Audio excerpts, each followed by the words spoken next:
une masse de gens sont en train de se faire voler une partie de leur salaire pour payer l'essence qui, notamment, leur sert à aller au travail. Donc, moi, je ramène tout ça à du concret. Hein. Oui, c'est leur salaire qui passe directement dans les poches des actionnaires de Total.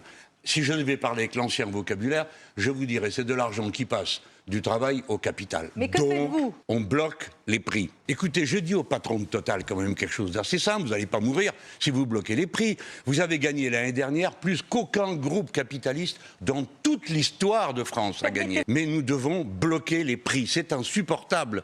Et ceux qui disent que c'est supportable, c'est qu'ils n'ont pas les mêmes revenus que le commun des mortels.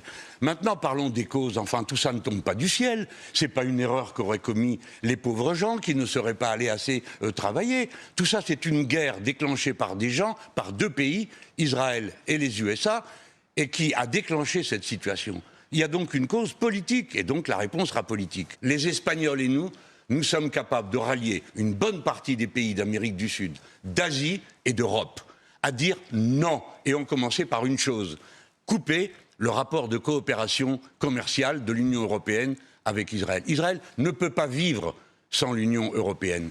Et avec ça, l'embargo sur les armes. Et avec ça, on bloquait le gouvernement de M. Netanyahou, parce qu'il faut désigner le responsable. Deuxièmement, même motif pour les USA.